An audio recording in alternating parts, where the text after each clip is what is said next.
There's literally infinite possibilities when you decide to make a bottle of wine, which direction you can go, and that's where the art comes in, right?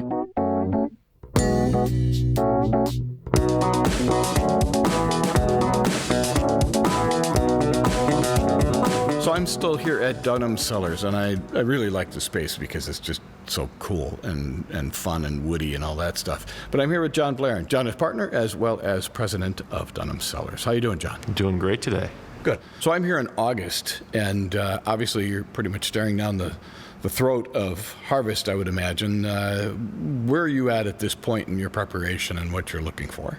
Well, we're close. So today is, August 19th? We're probably roughly a week to 10 days away from our first pick of some Sauvignon Blanc. So this is what I call the frantic pre-harvest period. Bringing all the equipment out that's been sitting in a warehouse since last fall and getting it prepared and ready to go, and cleaning bins and a lot of cleaning, I guess, is probably the biggest thing, and just the excitement starting to build. It's our go time. It's our football season. Yeah, really. And so we're prepping for that. We're in two-a-days right now, getting ready for this season. Well, what about your wine journey? How did you end up diving into the deep end? Kind of by accident. Yeah, this is a family business for me. I'm second generation. My parents were the original partners with the Dunham family. I was a student at Whitman College here in Walla Walla. I did not grow up here. I grew up on the west side of the state, but I was a sophomore at Whitman College. My knowledge of wine at that point was Carlo Rossi. So limited, but my dad started coming over here and involved with the winery and started sharing shiners of the Dunham wine that were plucked off the bottling line while he was here, and shared them with me. And that was kind of my epiphany and aha moment, that wine was more than just something that came in a jug and was sweet.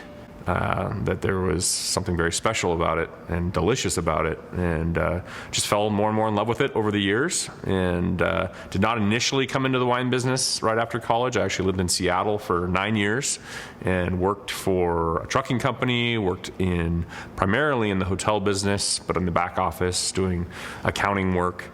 And then eventually worked my way back here when Mike Dunham, our founder, became ill. I had a business background. I could read a P&L, I could read a balance sheet. That was kind of the thing. Those were the things that Mike was overlooking, so I stepped in when he was no longer able to do it. Yeah, I always tell people I do all the non-sexy stuff in the wine industry. Yeah, the nice part is, though, for as many hours as I spend in spreadsheets and the boring part of the wine business, I can walk out here. My office is, as you saw, 20 feet away. I can walk out here, pour myself a glass of wine, and remind myself why I do this. So how many years do you have at the winery here total? I've been here 14 years. Wow. 14 years, and had the opportunity to work with Mike before he passed, and with Eric before he passed as well. So feel very blessed that I got time with them, because obviously they've left an incredible legacy, and obviously get to spend a lot of time with Joanne as well, which is special. Why is Washington wine special? Wow, that's a big question. Well, obviously there's the product. Very, very delicious product. It, I think, over-delivers across the spectrum of wines that we make, particularly compared to our American compatriots. I think you can get a really, really sophisticated bottle of wine for a very, very fair price. Obviously, Eastern Washington is one of our country's most bountiful agricultural areas, not just with wine grapes, so it's a great area to grow fruit. A lot of tree fruit here. Obviously, apples and cherries are a big deal. It's just a great place to grow grapes, and the resulting wines taste delicious.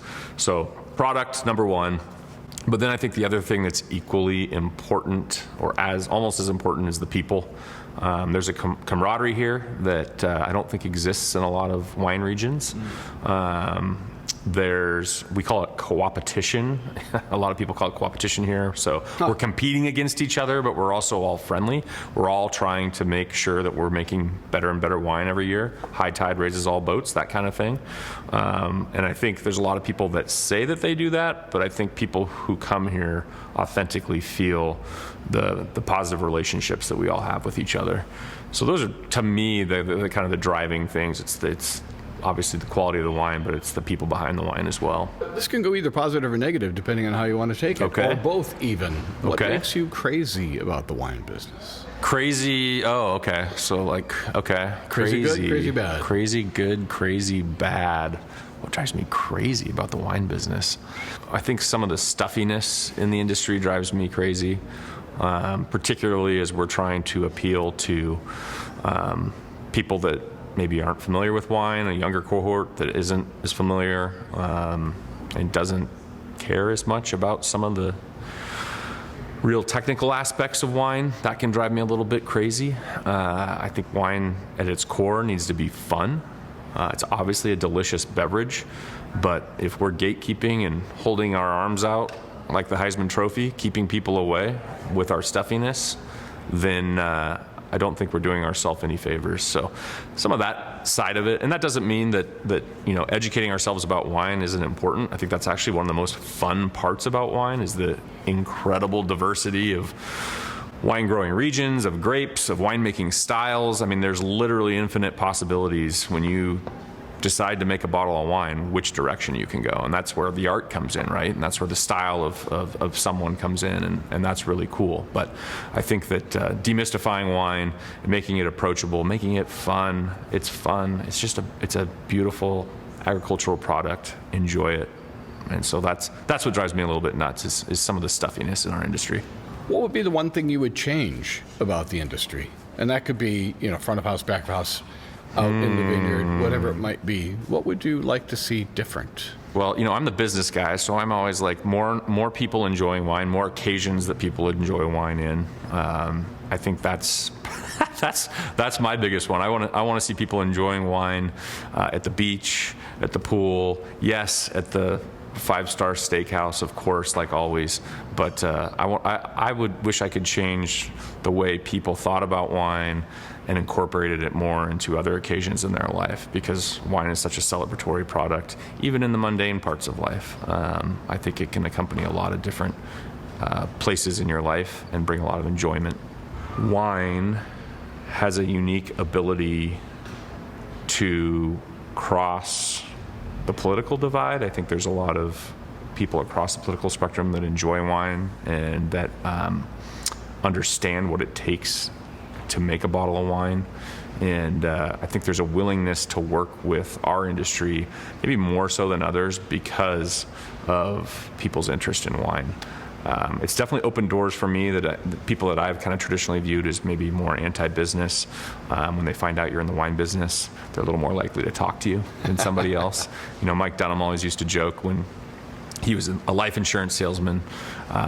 He would tell people at cocktail parties that that's what he did, and they would run away. And then when he started a winery and told them that he was in the wine business, everyone wanted to talk to him. Sure. So, but what do you see for the Washington wine market?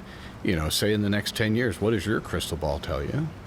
Well, I think in the very short term, there's obviously there's a big shakeout going in the alcohol industry right now. It's not an easy time to be in the industry, so it's tough out there. There's a lot of growers that are suffering. There's wineries that are suffering, but eventually, I think it's going to come back around. And when you're looking at a 10-year time horizon, I see Washington wine on more tables around the country. There's certainly going to be the premier brands that are recognized internationally. Not everybody, but there's going to be that handful of Washington brands that are in demand from an international audience as well, and really help bringing a claim to the overall region.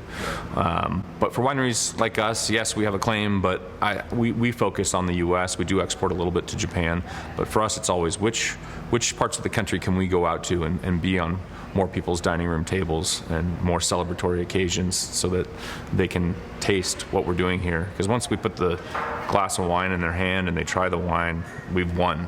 So what do you do when you get somebody, you're going to pour them a wine that they've never tasted before? I've used Chardonnay often in the past as an example, so I won't beat it up anymore. But you'll get somebody who say, well, no, I don't drink Cabernet. God, I don't know what's wrong with those people. But what do you do when you get somebody who objects to something before you pour it? What's your approach? Yeah, I mean, I always tell people, look, you're only trying a small taste. We have a lot of wines that don't taste like your preconceived notion of that varietal.